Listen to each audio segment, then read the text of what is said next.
Welcome to Room 592, where we unleash the truth. And we will be joined by no other than our Honorable Minister, Gail Teixeira, in a couple of moments. She is running a tight schedule, as you know, and so she will be joining us very shortly. But in the meantime, Leonard, there are some matters that you and I want to share with our viewers and listeners. Ladies and gentlemen, Room 592, we would like to appeal to everyone. 3 persons have died in a horrible, horrible accident up at the East Coast this afternoon. Please take your time in using the roadways. If you're in a hurry, please, it's better you take some time. It's better you are late. It's better to be late than never be there at all. And so we would like to express our condolences and sympathies to the families of those who have passed on. And we'd like to call upon all the drivers, all those who are driving on the Guyana roads, please be careful. Leonard, at some stage, we'll have to have the traffic chief in room 592 to have a discussion with him as well. So we wanted to express that sympathy to the family of those who have passed on. And, ladies and gentlemen, there are also some other stuff that I want to quickly share with you all tonight. Leonard, guess what? It's a proud moment for the Caribbean in terms of 2 things would have happened. Trinidadian elections are over. We know that there are some demands for recount, and the recount is ongoing. Dr. Keith Rowley, he had an interesting interview on the CNC3 television program earlier today. And, he took in calls from the public, and he basically, I heard that program myself, and he basically referred to the UNC's request for a recount as the Guyanization of the Trinidadian elections. I saw that, Yog. I Yeah. saw that. My apologies, man. And I was telling Yeah. Glenn, that is something that I'm not very proud about. That this is, I don't like it when any other countries, whether it's in jest or otherwise, in this particular case, I think that he was using Guyana as a clear example, and he has a right to do that. But when we put ourselves in a position that others could look at us, frown on us, and make us as examples, in this particular case is not very flattering.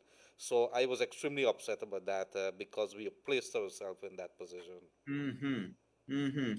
And Leonard, so it is not a flattering comment. He mentioned it twice on the program, actually. Once he asked the interviewer that you see what happened in Guyana, and then later on he said that the process to the courts and so forth is the Guyanization of the Trinidadian elections. Now each country has its own unique problems, but we didn't look in good light there at all. Ladies and gentlemen, there's another thing that has happened. Well, it's a proud moment for us in the Caribbean. Kamala Harris has been announced as the running mate of Joe Biden. As you may know, ladies and gentlemen, those of you who don't, please know now. And you can say you heard it from room 592. Kamala Harris, Kamala means lotus flower.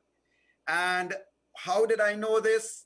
In her own memoir in 2019, titled The Truths We Hold, no other than Kamala Harris says, my name must be pronounced in the following manner, and it means lotus flower. It's a proud moment because of our Caribbean roots, and of course, without having any tinge of racism here, I just want to acknowledge too, it feels good to have a person of color occupying some of the senior most positions in the world.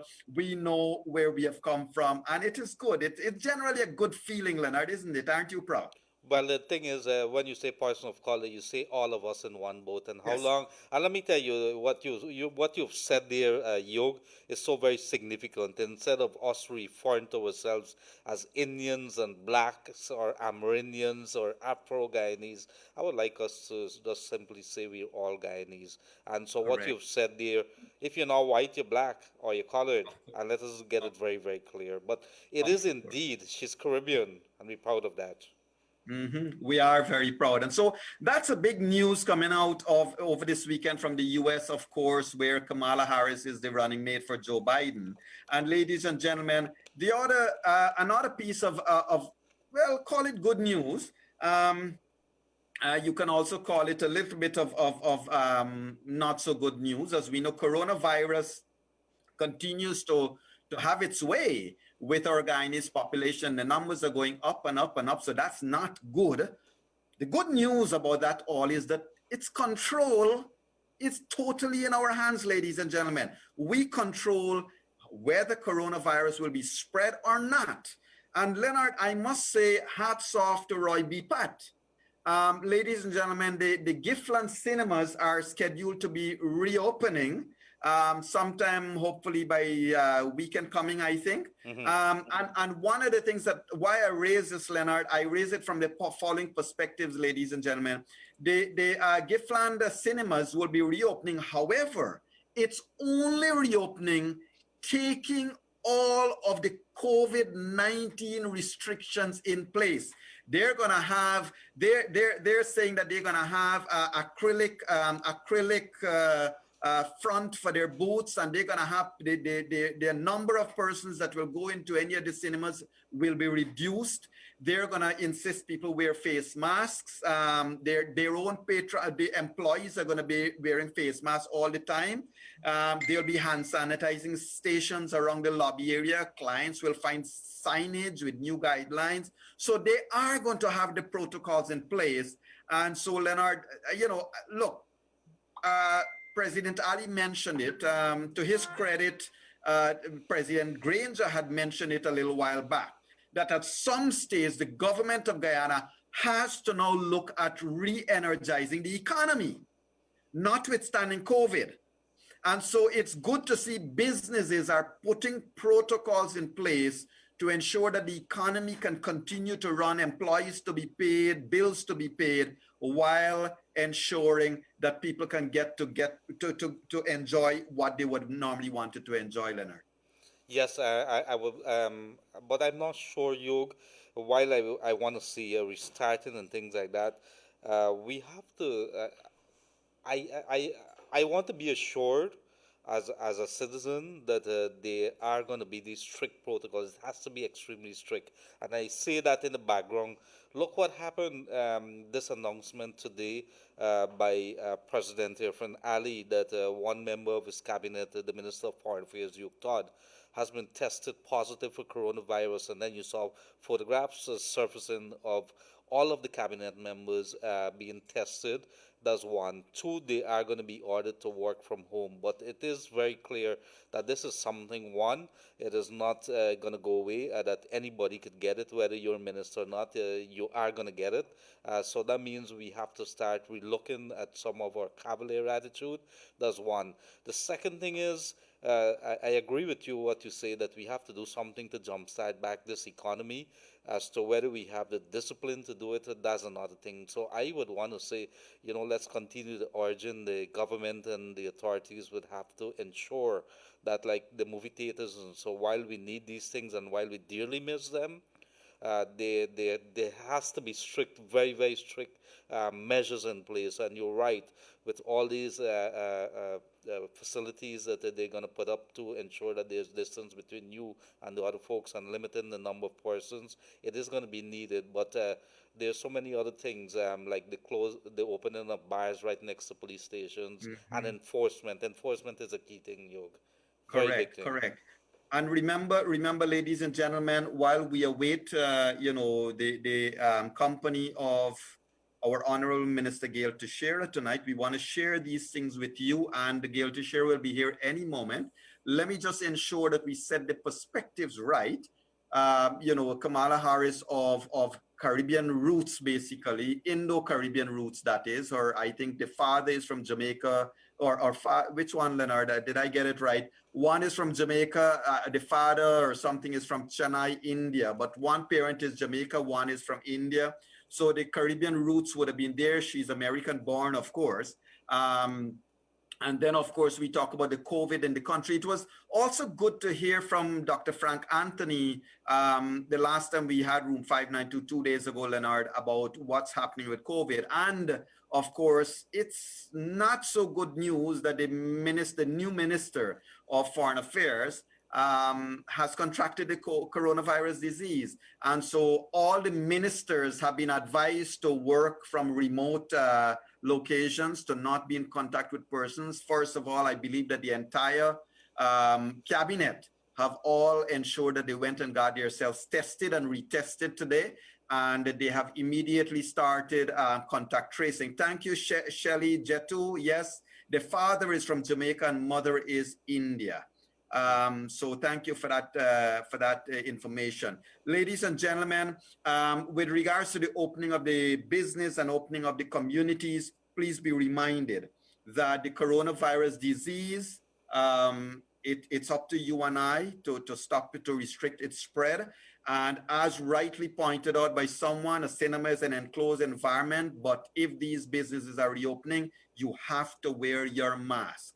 Ladies and gentlemen, as we have said over and over, the responsible behavior for stopping coronavirus disease is with us. It's with every person in this country. And I see we are joined by the Honorable Minister. Minister, welcome to Room 592. You're muted. We are not hearing you. Sorry. There, thank you. Yogan and Leonard and all your viewers, thank you very much for having me on your program. Thank you very much. Thank you, Minister. And I know you look very good, I must say, notwithstanding you having some tough days. I know you just got in, so our thanks for joining us. And Minister, let's get right into it. It's been a week and a half of the new government.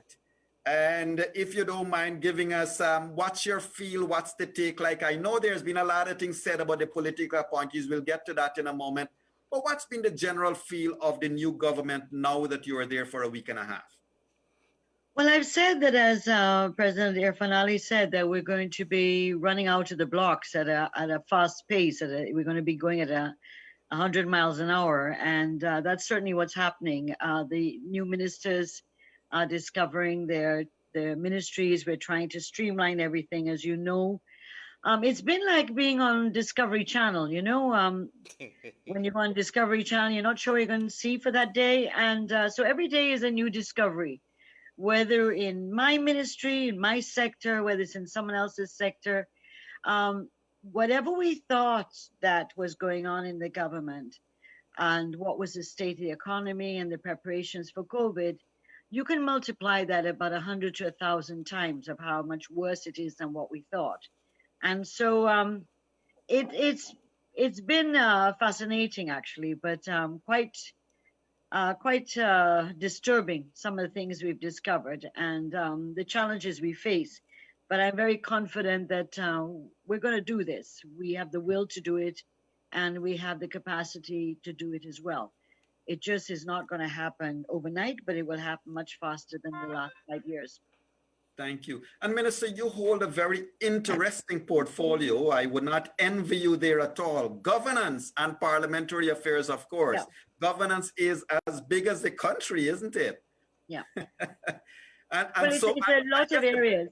I guess the buck will stop with you, right? No, the buck will stop with the president and the cabinet, but I am just a cog in the wheel, and hopefully a cog that doesn't hold things up, but allow things to move forward.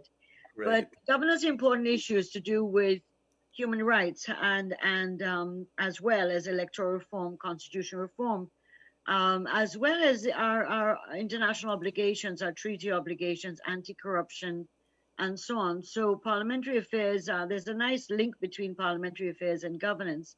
And based on our manifesto and the things we've said, that we want to ensure that we're running a modern democratic nation. It also means that a lot of the legislative agenda would not be, I'd be managing it. The cabinet will set, of course, what its legislative agenda is, but I would be managing the government's legislative agenda in the parliament. Mm-hmm. And so some things I'm fascinated with. My former president, Mr. Jack, he always teased me about how I love parliament. And so he's right in that way. I do love it. I love the sparring and I love the preparations and to see change come forward through legislative means. So I'm looking forward to it. I have to still set up my ministry. Mine is a new ministry. When we were in government prior to 2015, we'd set up a governance unit in the office of the president, and that was completely dismantled in the last 5 years. So now we're graduating from what was a unit that did quite a lot of work with a little staff to now being a ministry. So it's been given much more what you call a focus and attention, as well as budgetary support. So I'm looking forward to it. Of course, I'm starting from scratch, and so I'll end up being a bit of a one-woman show for a little while, hopefully not too long. well, I think a lot of Guyanese have faith in you and your capabilities to handle it. And Minister, let me just say this before we get into more of our discussion tonight. You are one of the persons in the PPP that has the distinction of having been close with not just the former president, but basically with all of the PPP presidents. You have the distinction of having been very close to Teddy Jagan himself. Yes. I mean, I was his personal secretary from 1977 to 1992, and then became a minister in his government in 1992. And so I worked very closely at the party headquarters, like many people, like Rohi, Clement Rohi, Donald Ramatar. We were that older group. Well, we were very young then. We were in our 20s, but now we're not so young. Yeah, so I work with Teddy. I've worked Teddy Jagan, Sam Hines for that period as president, then Janet Jagan, then Mr. Jagdeo and Mr. Ramatar, and now again with a brand new president, Irfan Ali. And it's a great honor to serve my country and to serve in a PPPC government. Correct. And Minister, this little bit of housekeeping. So before this last election, you would have given up your dual citizenship, did you? Yes, I did. I see somebody writing that I didn't. I did, and it was publicly announced when I did.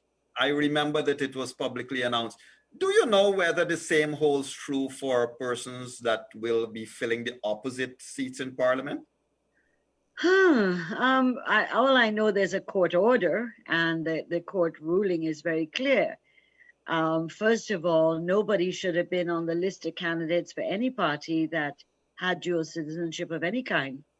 And therefore, if they have been silent on this and it's discovered, they can be removed if they go into Parliament, actually, because now there's a court record. I mean, I have my suspicions, but I have no proof and it depends on who the parties select. I noticed Mr. Granger said what I thought was an odd thing, although he says a number of odd things, of course, but I mean, in this regard, and that was appointing, he said, I think it was on Sunday or Saturday, that the criteria for the selection of their MPs from the list had to do with citizenship. And I thought that was a very odd statement, because this should have been resolved before you put in your list. Of course. So that if you're looking at your list, then you are assuming that all those who are on your list are declared to at least the party leaders or to the general secretaries or the represent the list that they're not a citizen, and therefore sign the oath that you have to sign. So I thought it was very funny that maybe there are persons on their list, and I suspect one or two, who in fact may have tried to get away with it. Right. Well, yes. And one of the things, I mean, I don't want to put you on a spot, but one of the things we do know was that I believe number 38 on their list was David Hines. And I think, you know, persons like David Hines to have been on the list, they ought to be therefore living in Guyana at this stage, but we don't see them around. Well, again, you have this, remember the whole court ruling on residency. And so... Yes. So you have the issue of residence. You can be on the list. You can be on a voters list, even though you may not live in Guyana. So technically, he is covered. However, to not live in Guyana at all, not even really be active except coming into the, the election campaign, and then disappearing immediately after the election campaign, it's not an honorable way to behave if you're seeking to represent the people. You know, Yeah, so it's kind of leading people like by remote control from overseas, and that is it can be okay, I guess, in the social media, but it's not okay when you want to hold office. You have correct. to be here and be with the people and know what their issues are and be accessible to them and be scrutinized by them, because Mhm. that's what public office is about, you Great. know. Yeah. So, Minister, I've listened to a statement you gave a couple of days ago, and you expressed some reservations with regards to the comments of former President David Yes, Granger. yes. One of the things that has struck me that I would like if you could share with us here, why is it that you have to fire political appointees? Isn't it odd? Isn't there some legal recourse? Do you, the government going into office, have to fire them? Your question is fair and correct. I mean, it is a matter of honor. Political appointees, you have ministers who are elected and they get their offices. But if you're a political appointee, you're appointed as a advisor, as a special project officer, etc. There are a range of things. But you're there specifically to serve the minister, to serve the government. You're not there as a public servant with your technical skills and stuff like that. Therefore, you come as part of the entourage or baggage of the president. When the government changes, it is the honorable and the right thing to do, and that is to resign, because you're no longer serving that president and that administration, which was the reason for you being appointed in the first place. So it's, as you correctly said, in mature parliamentary democracies, which we're hoping to get to as a mature one, is that as soon as a president is voted out or a prime minister is voted out, the political appointees automatically resign. In the Mhm. United States, it's automatic that the ambassadors resign, but that's at a very different level than we are. But because in some of the British system is that they don't have to resign when the government changes. But certainly political appointees across the world are the normal practice is your president's gone, your administration you were hired to serve is gone. You automatically send in your resignation, you hand in your government assets that you're holding. And so, whilst ministers in this case, um, in general, uh, applied and did hand in their keys of their offices, handed over their vehicles, although a lot of them are in very bad condition, some are damaged badly. I don't understand that. Um, the political appointees have been the most resistant to complying with this. So, and I can only talk from the sector I'm in or the area I've been working in right now in the last week and a half is Office of the President. Um, so we've had to write letters advising them that the government quarters they're in, they're to vacate them. We've had to ask them to hand in their cars, that the government cars they own. We've had to ask them to hand over the keys for their offices. And a number have been resistant to doing that. So we will have to go further. In fact, we've also sent letters, as I said in that same interview, that if by Monday we don't have resignations, we will now go the next level, which is to terminate. The funny thing, Yoga, is that whilst the majority of contracts for the political appointees, and I must say, talking to my colleague ministers, that the appointees are everywhere, every single ministry, every single one, and it permeates not only the upper echelons of the ministry, but it permeates all the way through the system. It is a level of uh, vulgarity and indecency I've never seen, even when we took over in '92 from the then PNC government. So what has happened is that we have sent termination letters out to the persons. Um, what we've discovered, and we have to, of course, we're always legally advised on this, is that a number of the political appointees' contracts, for some strange reason, is not like the normal standard contract that is used in the public service, but which are in fact left out, and it's deliberate, left out the clauses of termination. Oh, wow. So you can imagine Wow. Yeah. there's no termination clause. So how do you terminate? Wow.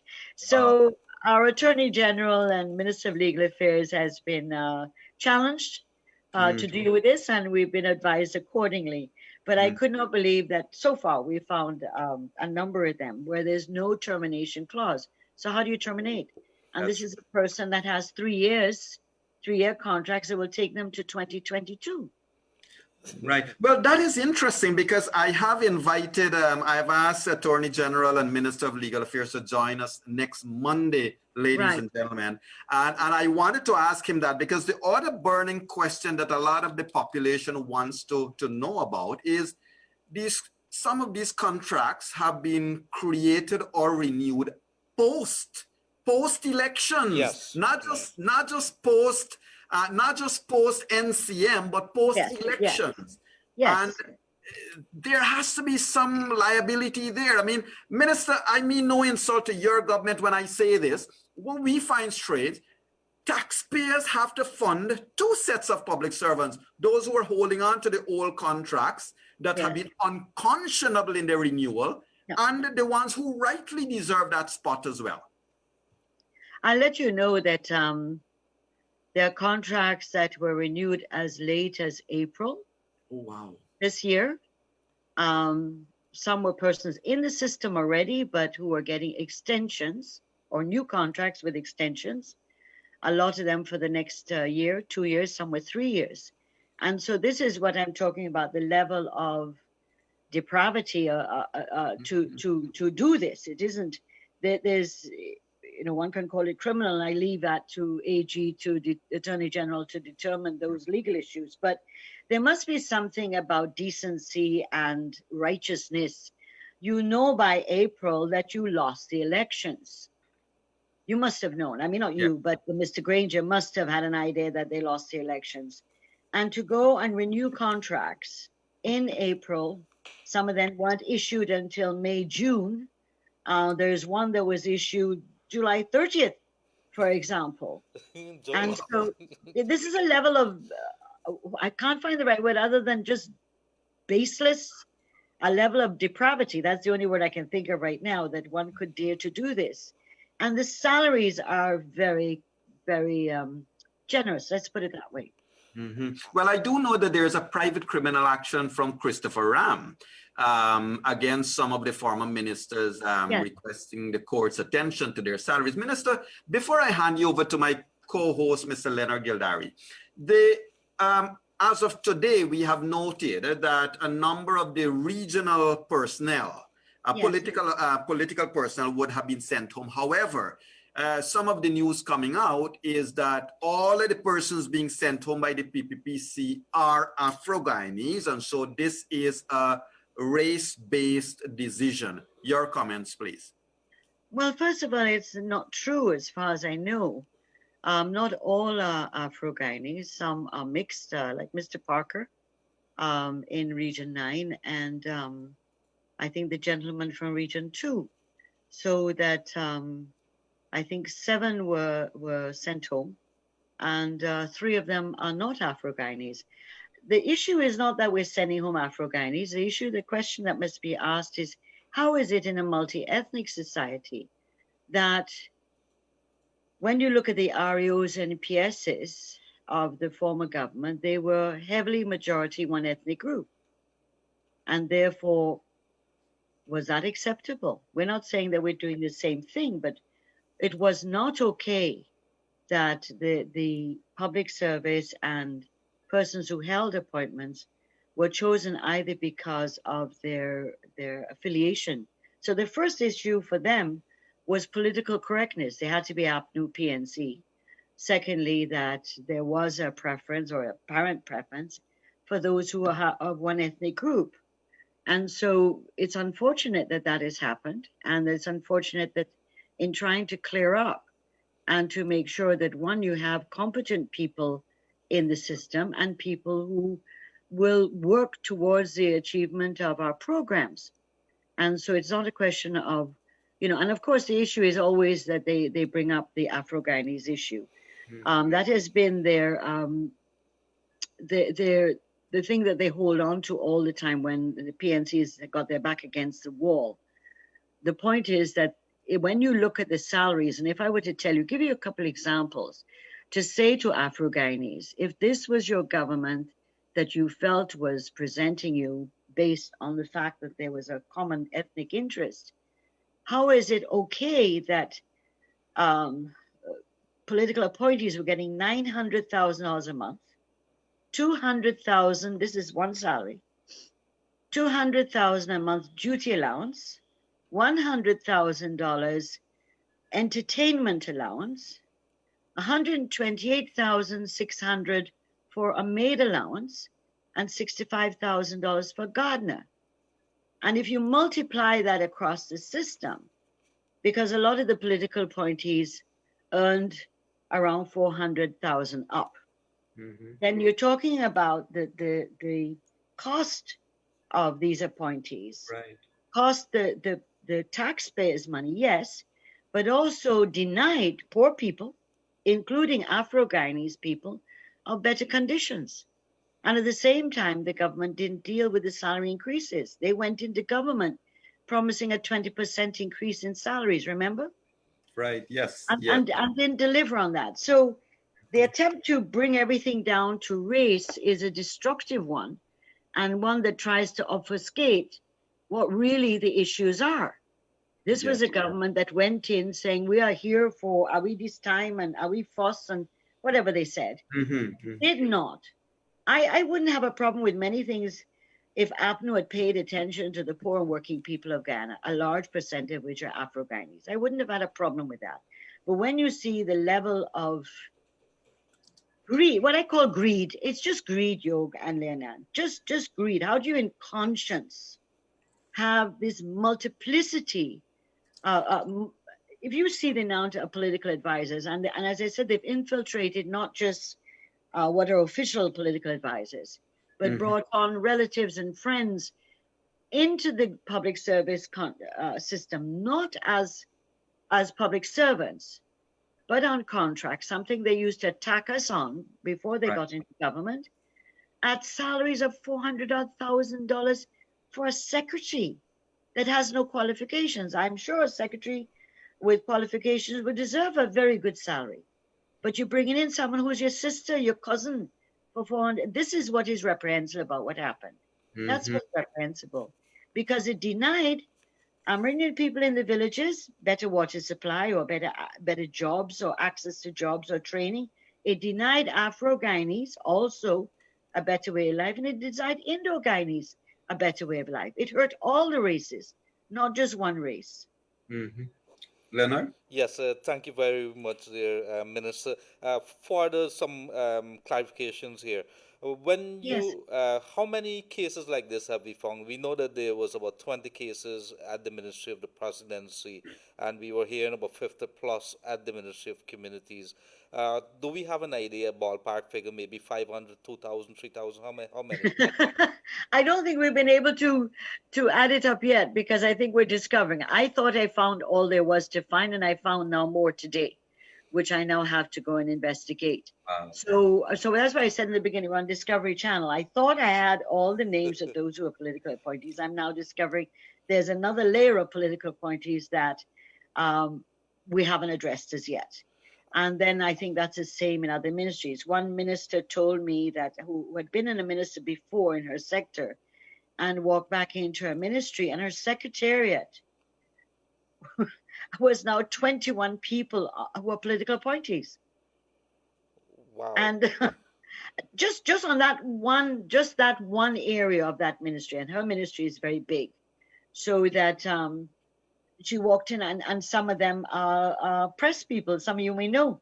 And so, but to see 21 political appointees in a minister's office, a minister's secretariat, is mind-boggling. It's absolutely mind-boggling. And they weren't working for small amounts. And in addition to that, you have members of parliament who were given advisor posts to ministers, who were also receiving large duty allowances rather than being paid a salary as an advisor. So it is through the system. And as I said, I don't want to take food out of people's mouths, but at the same time, I think that because every government does hire political appointees. But the issue is that the extent of it and the cost to the treasury was Right. just really, really exceptional. And so the point, Leonard, is that I think probably within another week we may have a better idea and be able to tabulate. It won't take 5 months like elections did to tabulate what are the real numbers in the ministry, but every sector is impacted on every Yes. single one.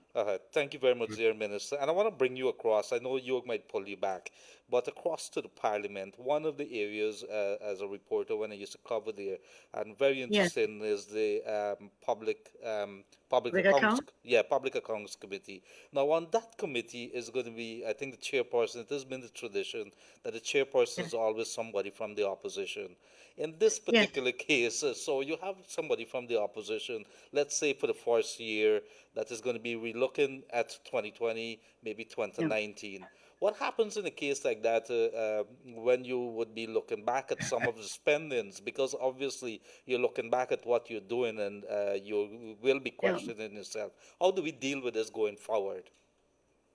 Well, the public accounts, by law and by constitution, by the standing orders and the constitution, do go to the opposition of the day. Um, and the Auditor General's reports thus far have been uh, quite expansive on what they've been uncovering. A number of those issues haven't been addressed as yet by the Public Accounts Committee. For example, $800 million unaccounted for in the Hayes program, the Ministry of Indigenous Affairs at the time.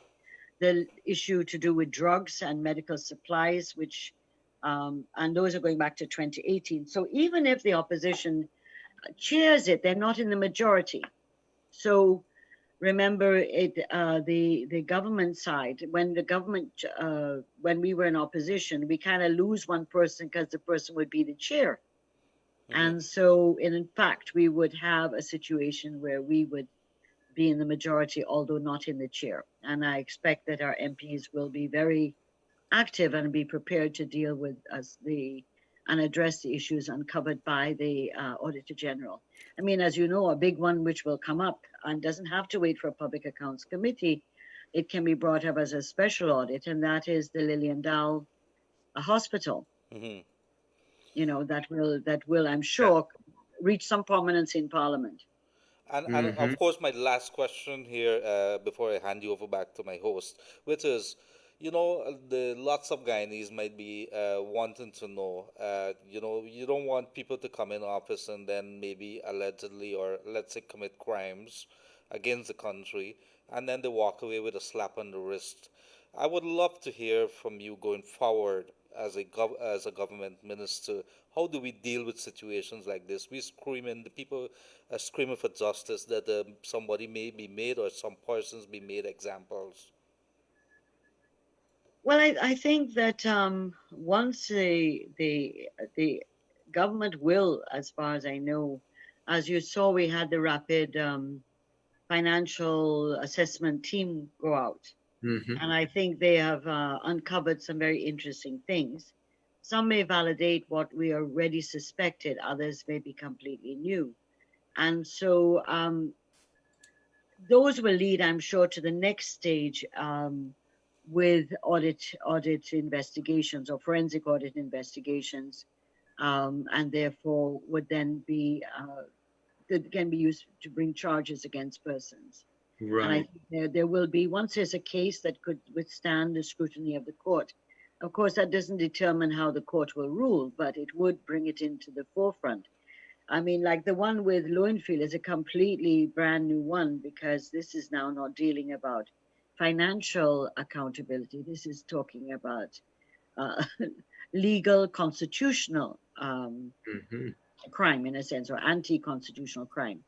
And so defrauding the rights of the people. So those are going to be really interesting cases that are going to come up. And the Lowenfield one is probably a test case to see how the judiciary will handle that.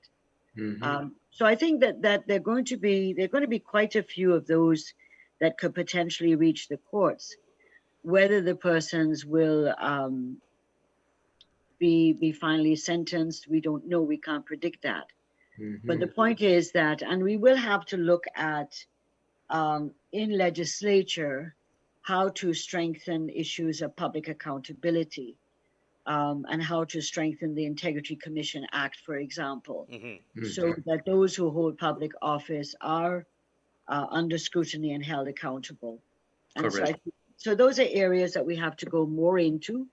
But certainly I think that the public out there is much more sensitized. The irony of the APNU being in government is if we thought that people were critical of us when, especially by 2015, by a lot of, that what you'll find is that in the last 5 years, I found it fascinating that I think the Guyanese public are much more sensitized as to the power of Parliament and what Parliament can and cannot do. Because under us, sometimes they didn't pay attention to the debates. When the APNU got in there and the type of debate that went on, people started paying more and more attention and started to learn things. So you go in the supermarket and people come up to me and say, how they could spend their money on that thing or why they do that, you know? And so people became much more aware.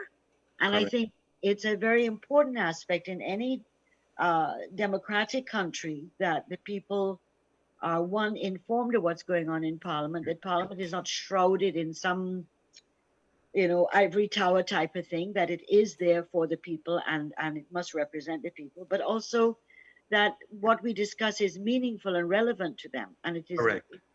And so I'm fascinated about that, those steps that took place, and it wasn't encouraged by the APNU. It did not come out with them. It really came out through the whole experience of us being in opposition and being very active and making Parliament actually the forum for the main, what I call the amphitheater of the politicians. That's where the political debate went on instead of on the streets and burning and beating and stuff like that. Parliament became that body. And so I hope that will continue to really, because I think it's an important part of building our democracy in our country is to have a well-functioning Parliament, one in which parliamentarians are very well informed and are representing the people from the regions and so on to be effective. Right. So, Minister, I want to take you back a little bit, 2015 and before that, and to come right back to 2015. 2015 and previous to 2015, there were a number of political appointees. I believe you yourself would have been an advisor to the president. Yes, I think the difference that you have drawn to the public was that when PPP lost the elections, you walked. Everybody walked. They didn't have to be told to leave. Yes. The question, though, is twofold. One is that are the salaries that these same portfolios being paid pre-2015, are they much higher under APNU? Are they the same? And number two, in 2015, APNU gave themselves an increase in salary, which took the entire country by surprise. PPP had then said that it was going to take the difference and put it in some fund for helping something or the other. Did that continue? Was it managed in the way as promised by the PPP? And what is the PPP's current position on salaries of ministers? There's a curveball here. Let me go through it pieces. There's several questions and sub-questions. One is that in relation to our increases were to do with MPs. Members of, members of Parliament.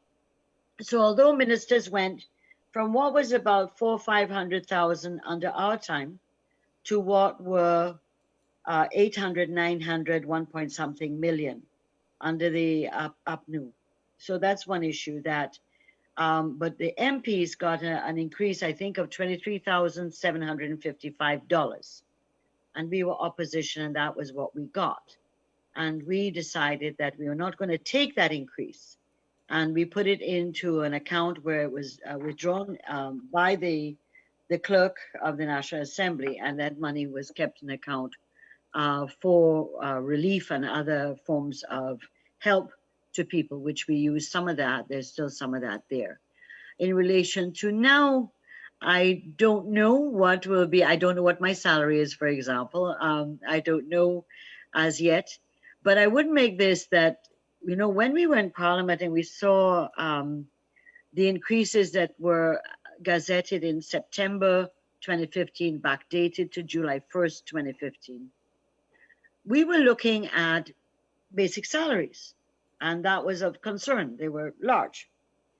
However, it was never declared then until now that we're in government that that was just the icing on the cake.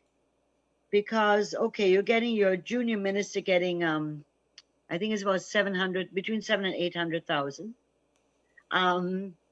But it didn't include allowances. And so some, some allowances were, like, for example, when I was a minister years ago, our entertainment allowance was 5,000 a month, which was a little bit absurd, but that was it. Now $100,000 for entertainment a month. In some cases, there's this allocation of duty allowances, which we're not sure what that means. Usually duty allowance in the public service is when you're expected to be on call 24/7, or you're available at any time. Right. And that's a duty allowance. But the duty allowances were very high. Our duty allowances as ministers years ago was very small. So it's one thing about the actual basic salary, but it's also the other things, including ministers get a car driver, a maid service, security at their house, telephone, internet, etc. So that they get their electricity bill paid, their telephone bills paid, so that their water is not paid. At least either this government gone or us paid for the water, although the water is probably the cheapest utility. Right. But it's not just a salary; it is the actual allowances that. But therein I have a little bit of a difficulty. What I know as an accountant, I guess a couple of the accountants on board might correct me if I'm wrong. Allowances are taxable. Wait, stop that. Yes. Some of the allowances are non-taxable. I came across in some files duty allowances. Now, these were persons who are getting not a salary because some of them were MPs, for example, but they were getting a duty allowance of about 200,000 non-taxable. And I thought that was unusual. And so you get an entertainment allowance that's non-taxable. Whereas I remember in my day, a lot of these things were taxable, but I could be wrong, but it's, quite a while ago. But, yeah, exactly. So I just want to stick a pin there for a moment. So, ladies and gentlemen, allowances, the laws have changed. The tax laws have changed. They are taxable by and large. Minister, if by decree, whether it's a ministerial decree or whatever, to make any allowance non-taxable, that is basically pulling the rug out from GRA, which is the only legitimate authority for that's illegal, isn't it? Well, my understanding is that if we have to have any kind of change in, say, something from a taxable to non-taxable status, like the duty allowance, that one would have to go to Parliament for an amendment. And I don't personally remember there being such an amendment in Parliament, at least not in the last 5 years. Right. And so I found that a bit surprising. But it's I wrote a number of times in some newspapers about family and friends. And I now recognize I did I think 2 or 3 parts on that theme of keeping it all in the family. That was my theme I used.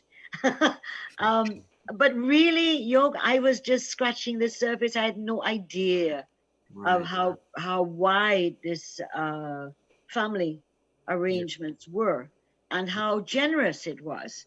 So it wasn't bringing in, okay, you have a sister and she's got her qualifications. She applies to get a job in the public service. She gets a public service job.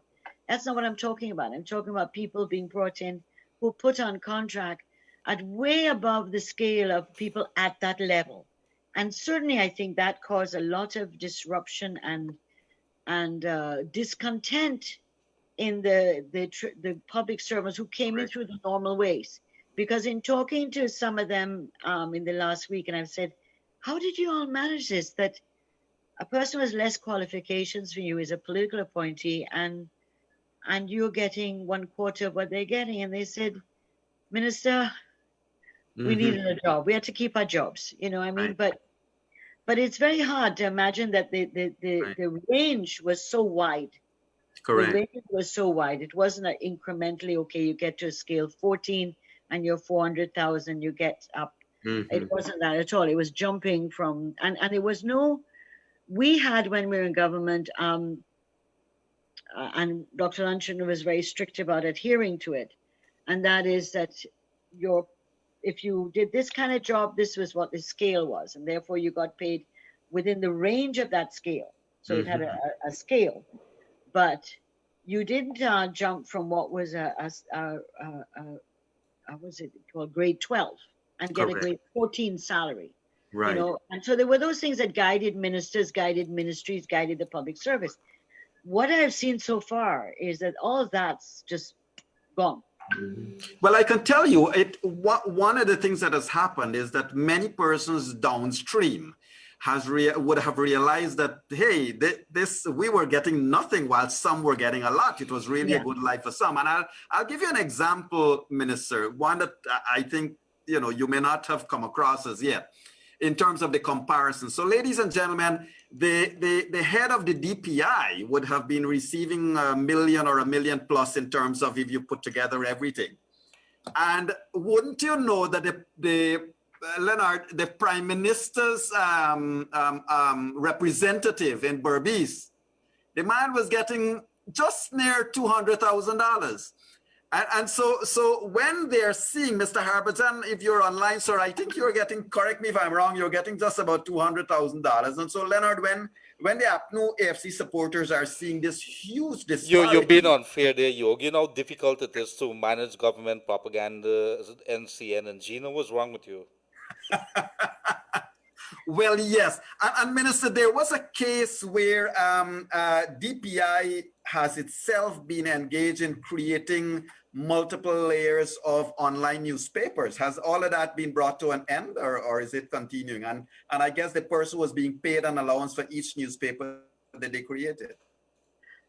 Yeah, I leave that for you to call Minister McCoy to be on your program, as he is within as you know, the Prime Minister's portfolio includes quite a lot of heavy matters, unlike the former Prime Minister, who we called Rubber Stamp. But the present Prime Minister, Brigadier Mark Phillips, is dealing with telecommunications, dealing with information and communication, dealing with the environment sector, etc. So there are quite a number of areas under him. Right. And Minister McCoy is assisting him with the information and communication, so that Mr. Khan and others, some are board appointees who are getting well paid. So you have anomaly, very strange things in the information sector of a managing director and executive director, whatever you call it, chief executive officer. So there's these layers at the top that it was very top heavy. Yes. Very top heavy. And where I'm sure there's some PR companies that we uncovered in some other things who probably were helping to put some of these newspapers together too. So I'm sure that so there was double and triple dipping then. Yeah. So Minister McCoy, I'm sure, will have his revelations. Great. I don't want to steal his thunder. I'm sure he will have fun with that. But the office of the Prime Minister was full of political appointees as well. And so a number of them have been. Yeah, we will certainly talk to them. Minister, we both mentioned a little bit about GECOM. Can I ask you this? It might not be within your direct remit, but with your experience, you may certainly be able to answer. My understanding is that Mr. Clement Mingo still goes to work for 30 minutes every weekday at some Region 5 office. I don't know whether it's true, but is there any overwatch on the Secretariat's expense now that elections are over? Well, the commission is still in place, and so I would hope that our commissioners, one we've lost, that is Mr. Robeson Ben, who is now a technocrat minister and a minister of Home Affairs. But I'm hoping that our other two commissioners are still keeping an eye on the shop, because the commission has not dissolved and the chairman is still there. I don't believe the chairman should be insensitive and just feel, well, the declaration is done and so the matter is over. It isn't over. As you correctly pointed out, Mr. Mingo should not be anywhere near GECOM, including whether it's in Region 5 or in Timbuktu. Right. He needs to be sent home. And if the chair doesn't want to send him home, she can suspend him, interdict him. But he cannot remain there with what he's done to this country. And Mr. Lowenfield, I saw that the DPP said that she was not going to drop the criminal charges, although he asked, or there was some request for that. And certainly the chairman must recognize these are two people, particularly one that's formally charged, that they should not be given full reign in the place. They should be, and I understand in the public service, and again, maybe GECOM is running on a different track, but in the public service, if you are charged with a crime, and not a small crime, not a traffic ticket, that you are automatically almost suspended or interdicted with 1/3 of your salary until you're proven innocent or guilty. Pending and investigation. So, how he continues in that organization without any consequences whatsoever, it just boggles my mind. But I can't tell Chairman Justice Singh what to do, but she knows the law 100 times better than I do. Right. And therefore, she should do what is right. We've got the declaration. The parties will be sending in their names. GECOM has to write a letter to the clerk saying, here are the lists that have been extracted, the MPs have been extracted, and let us get on with that part. But that doesn't leave GECOM alone to be unaccountable to anybody. Can you just expand a little bit on President Ali's promise for a forensic review of GECOM? Well, I know that he's made that. I'm not aware of what are the arrangements he's putting in place, but if I know him, that is the direction where he's going to focus his attention. But the forensic audit on GECOM is going to be a very important one. I assume that as you know, there are two major things we are dealing with now. One is COVID-19, where the cases are going up quite rapidly in the last 3 weeks, 4 weeks, and also the state of the economy, which is very bad. And so those two issues, and how do we get the economy stimulated and get it up and running again?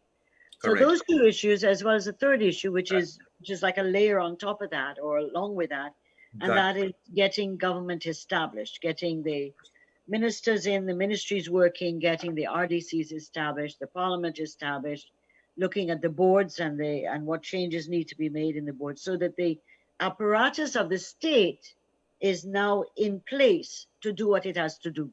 And so those are like three, parallel tracks we're running on. Neither one is more important than the other. They're all equally important, because if we don't, and again, I talked about Discovery Channel in COVID-19. We knew when Irfan Ali at the time had put up the national COVID-19 response on March the 28th, because we didn't see anything happening with the government in preparations for the pandemic, and then we had the first case. And various members of the committee have written from time to time about how badly the government was doing in preparing for and addressing COVID. As the briefing sessions the president had a week ago Monday with stakeholders, and then further meetings and the setting up of the new COVID group and so on, we are discovering it is so bad what happened. Whatever we imagined was nothing near what it is. You can imagine that there was one machine for testing, and being told all the time there's only one machine for testing. and yet there were other machines around that hadn't even come out of their boxes. The Right. level of inefficiency, not bringing in tests, and the level of drugs and so on that were purchased, practically Right. nothing. And so it is the reason why we're seeing this big increase with COVID is really we're paying the consequences of the first 5 months, unfortunately paralleling the elections, with really bad, poor management, policy, etc., and just figured that you could just come out with lockdown issues and that would solve it. And that wasn't all. You know, Right. so President Irfan Ali has really set up a kind of multi-stakeholder group, because you have to deal with agriculture, you have to deal with food relief, you have to deal with Of course. how do you open back the economy, how do you balance back all these different issues while keeping people safe, how and when do you open schools, how do you do these things so that there's some normalcy in life at the same time that you're protecting people. And therefore I heard you at the very beginning when I came on you talk about wearing masks. Mm-hmm. As you know, today the president had announced that we have a case in cabinet, Minister Todd.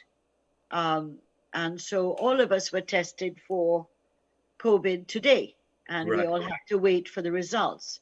So President Ali made a very important speech to the public, because we felt that we needed to be accountable and transparent. We have a person, a minister, who did get exposed by being with someone who he didn't know at the time was positive. And therefore he was sitting up next to many of us who didn't know either.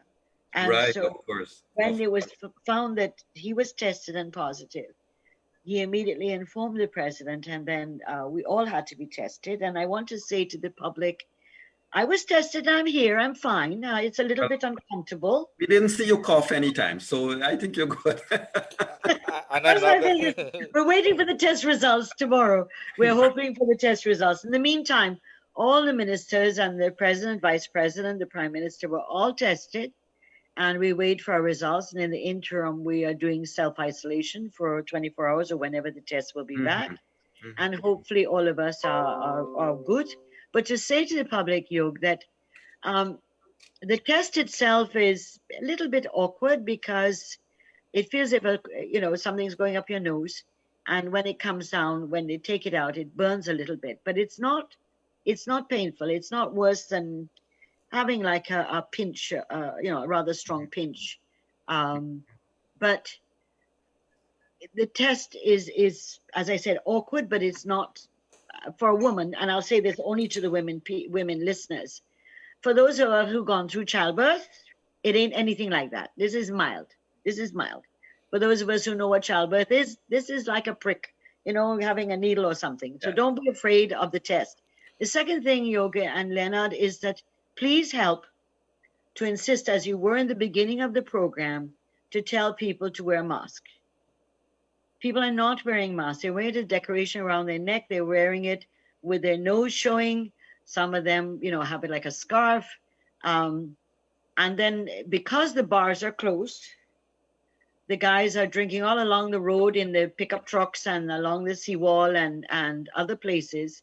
And they're sitting in a tray of a truck or a canter on the ground with no mask on and drinking. So, I mean, we will certainly continue. We need to tell our people to really be careful. Really be careful. And we had Dr. Frank Anthony on Monday, so we did discuss the COVID-19 matter in detail. Minister, just I'm not. Look, you're the Minister of Parliamentary Affairs and Governance, so I have to ask you. What's that? Minister of Finance? Yes, I would ask that. Go ahead. Well, you know the Constitution. The Constitution says that wherever the sector does not have a minister, the president is the minister. And so until there's a minister of finance, the president remains the person responsible for finance of the country.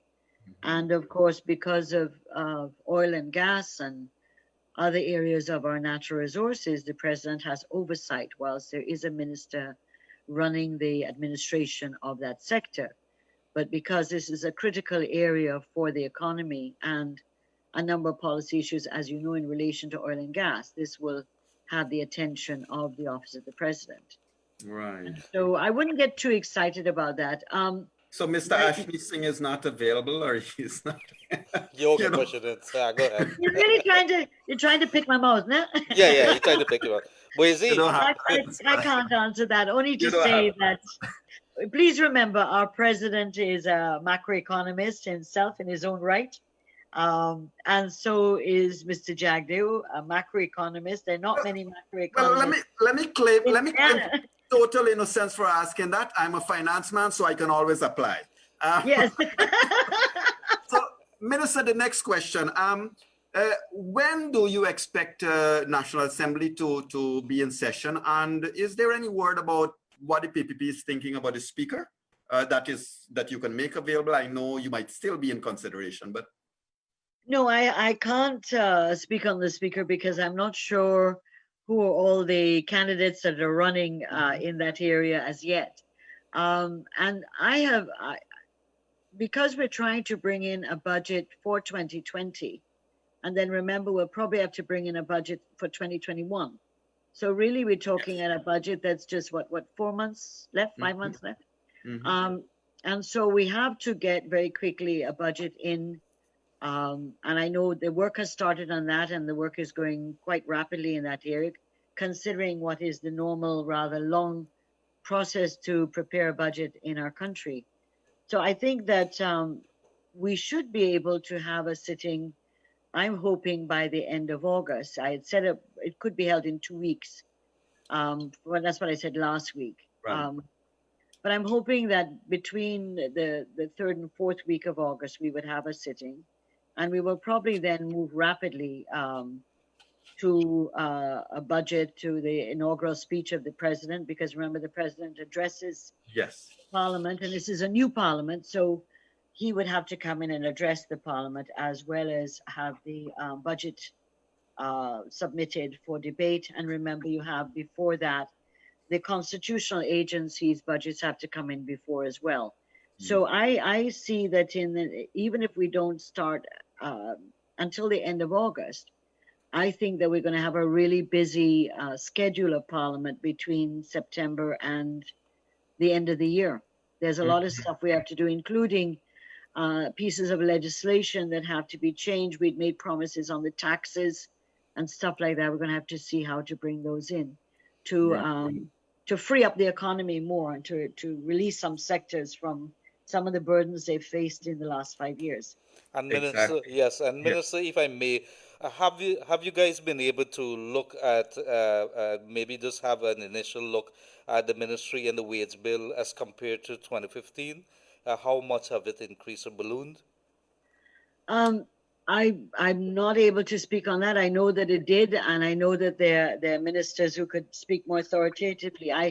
I haven't seen the total figures as yet, but I could say from the wage bills in the ministries are heavy. So we may, because a number of them have contracts, some have resigned, they will have to get their benefits. There are others who have taken leave and who will be entitled to certain benefits, even though they were political appointees. So that we still have a wage bill. A number of them have been told that they're given 1 month notice because they're on contract. And so that doesn't mean we pay them, but there are a number of those kind of things where you end up, you'll have that wage bill from 2019 might be very similar for the end of 2020. But let me just ask you this. Sorry to take our conversation right back to the discussion on salaries and so forth. In your last week's presser, you did say that places like the Forestry Commission is bankrupt, and that staffers would not have been paid for a month or two. Question for you. So while sections of public servants were not being paid, yes, were the ministers and the political appointees were they payment up to date? Yes, of course. Yes. She said, of In course. fact, of course, they were paid. As MPs, as far as I know, MPs who are not ministers and were not paid after the dissolution of Parliament, and that has been traditionally the way, according to the Constitution and the laws, so that if you're an MP, you wouldn't be paid after Parliament is dissolved. However, ministers have been paid right up to when the declaration would have been made. Minister, in terms of Soku and Sarah, there's been a lot of comments. I know former President Barry Jagdeh would have himself lash out, as we say in Guyana, against the head of the Asset Recovery Agency. Yeah. But Soku and this whole drug thing, as you know, recently we got reports of a ship, of a container in Germany. Is there any thought of your government for being very, very stern and strong in the whole drug overwatch and curtailing of that? I know the US must probably be on your backs to say we need to get on with this program as well. But let's make a distinction between Soku and Sarah. Soku was originally formed under us prior to 2015 because of the anti-money laundering legislation.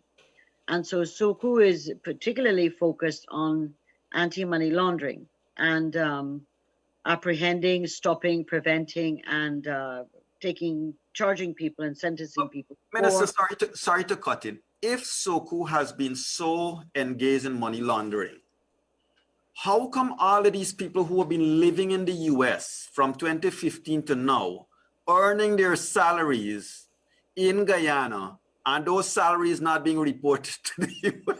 Not being reported to the US, isn't something wrong there? Yes, of course. I mean, Soku was designed to be a part of the Guyana Police Force. It is a special unit within the Guyana Police Force. It was never meant to be politically managed by the Minister of Home Affairs or the Minister of Public Security. It was meant to be a criminal investigation body that was highly specialized, and they brought down different people to train, etc. And so one of the things we're going to have to do on the anti-money laundering issue is to review all the many, many amendments that Mr. Williams brought, including ensuring that we properly put into the legislation a format for Soku so that it becomes more institutionalized and it has a life that is beyond the kind of thing that happened in the last 5 years. Okay. Sarah is completely different kettle of fish. We do need to have a legislation that deals with states' assets and the protection of state assets. There's no doubt about that. And we need to have the Integrity Commission Act also have more teeth in it to deal with those who are not compliant in the integrity of their public life, that include their assets and their earnings, etc., whatever they gain. The initial view right now is that SARA should be dismantled. That is not that the issue of state assets recovery should not be dealt with, and that it shouldn't be accommodated in some form of legislation. But the States Asset Recovery Act, as is inoperable, and/or one in which you have a person who is in charge of SARA, who can at any time suddenly take over the powers of the Commissioner of Police, or the DPP, or the Chief of Immigration, or the head of GRA. This is absurd. It's a level of legislation that seems to have been written by a madman, that you could think that these are post holders that hold a lot of, some are constitutional post holders, like the DPP, and an executive director of SARA can take over those powers. And so the legislation itself is atrocious and needs to be either totally revamped, or that one shuts that, repeals that, and then start again in a different way. But SARA has nothing to show in the years it's been formed, with highly paid persons, including... Well, it did, right? It has some photos of having some of the PPP persons parading up and down that never... Oh, I mean, yes, of course, going to court, yes. Yeah, and going in and out of Soku and taking photographs. Correct. No, but they didn't ever... They went to court on the case that they never pursued. And all it was a political sham. It was to embarrass people and to make it seem as if PPP had done something terrible. But in fact, it fell on deaf ears in a sense. So Correct. that what we're saying is that there is room for state asset recovery, and I'm sure under this government we will need to do that, because I hear of various assets of the state are not being declared at this point, or not coming to the fore. But also, you have a lot of state assets that have been sold for nothing, sold Right. all sorts of deals and stuff like that, Right. and particularly in land and for so-called development and so on. So Yeah. those are issues we need to protect. The state's asset is not just, you know, whether they stole a house or they have bought a house or whatever. It's really about Right. major areas. And so I personally think that a state asset recovery provisions in the law are critical to protect the property of the Guyanese people, and therefore must be given the kind of legislative weight that's required, but not necessarily creating this superstructure with persons who were, and a number of them were over 80 years old. And I don't need to bash people who are 80 Right. years old and over, because I may be heading there in not in the near time, but in the future. Um, Yes. Yes. Yes. So, and Minister. so, they did nothing. They did nothing to protect, because they came on a whim that there were all these assets being stolen, and they didn't find it really. Mhm. Um, I know I promised you, Leonard, I promised Minister 30 minutes, and it's gone on to about an hour or more. Yes, Minister, I'm sorry to keep you so long. no, sorry to keep you she, so long. she kept It's us been a long. pleasure. I have another question that slipped me when we were talking about parliamentary and ministers and stuff. My question is twofold. One is that in January 2020, I think the High Court, the Court of Appeal, upheld a High Court decision that Ministers Keith Scott and Felix Yeah. were unlawfully occupying a seat in Parliament. Yes. Will the PPP government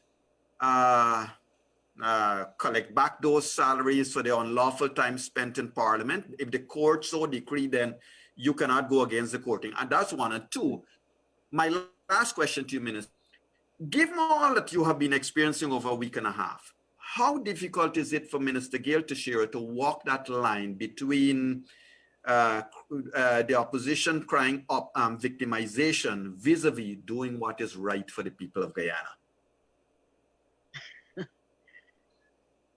Well, because of the way I operate, I do try to walk the thin line as well as I can. And that's why sometimes I get into trouble, even sometimes with my own comrades. But I believe in what is right and what is legal, what is lawful.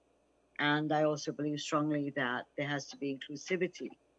But I'm not prepared to, if people have done wrong things, that they should get away with it. And what I find offensive in what I've been seeing in the last week is the fact that APNU fooled a lot of their supporters about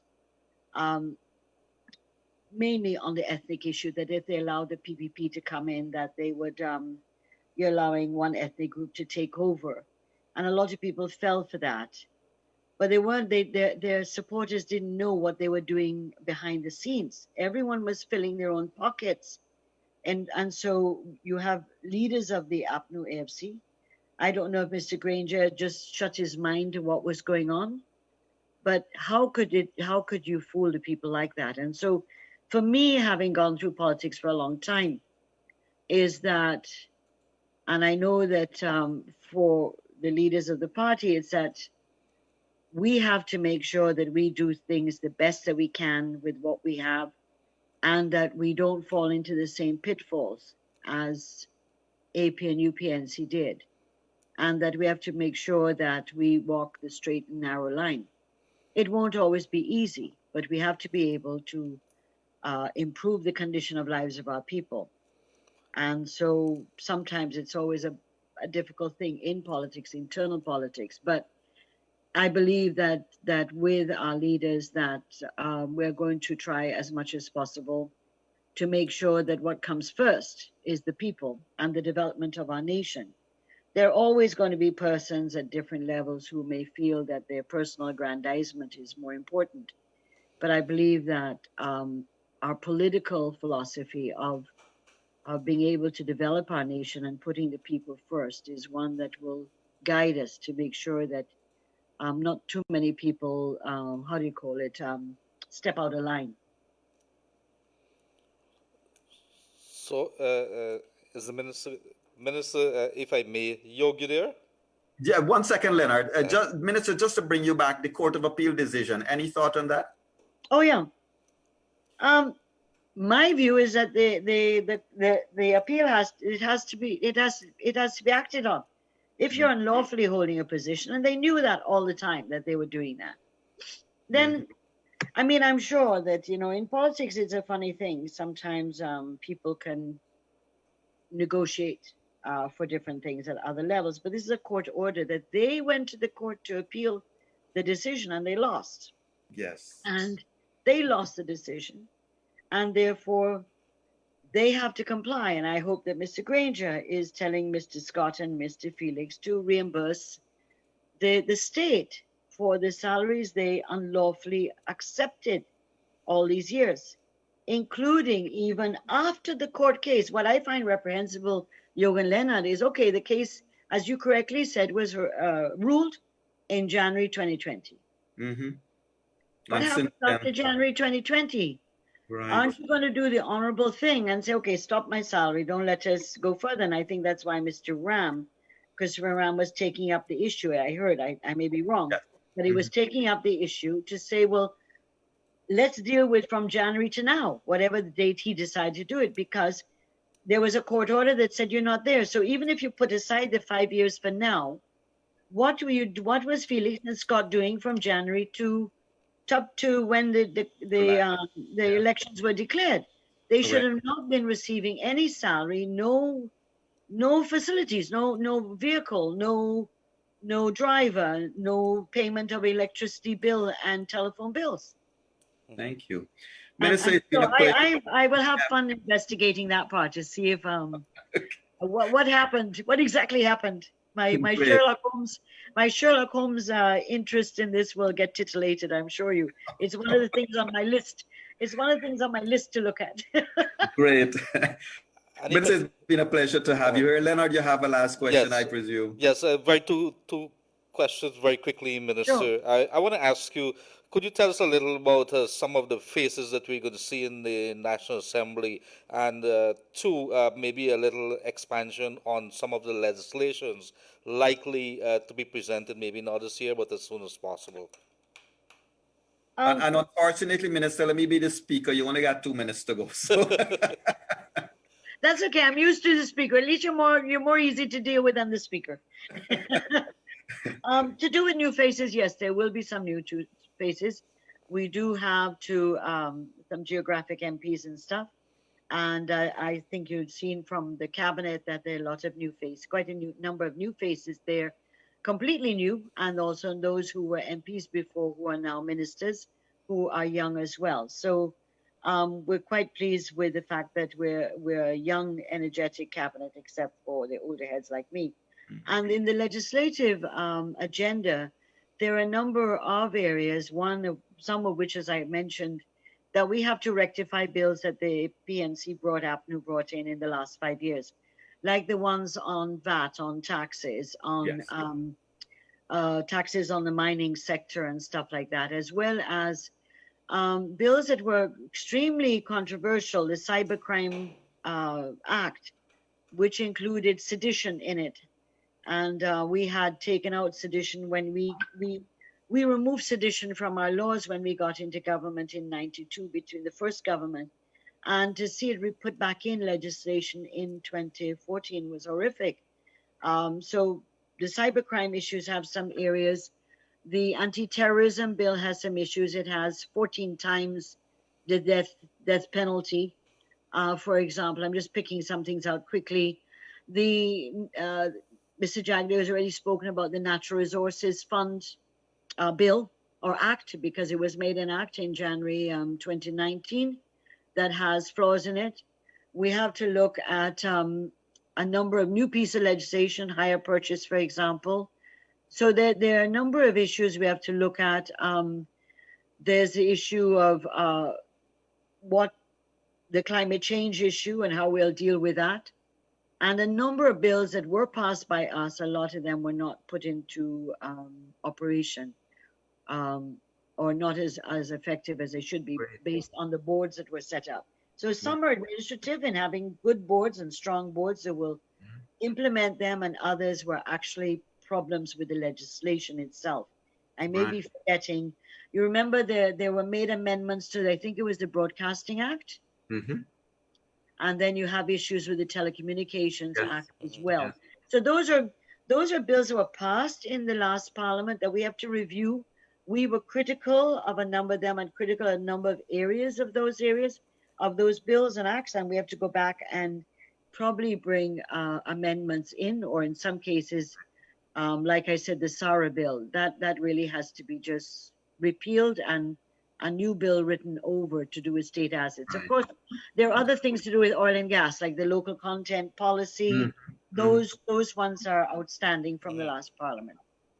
Minister, it's been a pleasure. Our program is out of time now. It's been a real pleasure to have you, and we look forward to continuing the discussion. Ladies and gentlemen, it's been our honor to have Minister of Parliamentary Affairs and Governance, Honorable Gail Teixeira, in room 592 tonight. I just want to let you know that on Friday night, when is the next time we're going to have room 592, we will be having in our room His Excellency, the High Commissioner of Britain, the British High Commissioner to Guyana, will be joining us here. It's his closing stint, right, Leonard? Yes, it is. He has a few more days. He will be leaving, and so we will be having a diplomat in our room 592 on Friday night, as well as after the diplomat departs our room, we will be having Mr. Dominic Gaskin in our room 592 for a Friday night discussion. So we're looking ahead to a good discussion. Next Monday, Attorney General and Minister of Legal Affairs, Mr.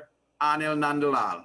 And ladies and gentlemen, it's been good to have you here in room 592. Minister, once again, we thank you very much, and we look forward to continuing the discussion with you in the near future. Ladies and gentlemen, wherever you're joining us from, it's been a pleasure to have you in room 592. Do stay safe. Remember, you are as safe as you want to be. Follow all the guidelines of COVID and stay out, stay away, 6 feet away from people. Wear your masks and ensure you wash your hands. So ladies and gentlemen, do have a great night wherever you're joining us from. Remember, say a prayer for this beautiful country of ours. It is still the best place on earth. Thank you very much. Be safe. Bye-bye now.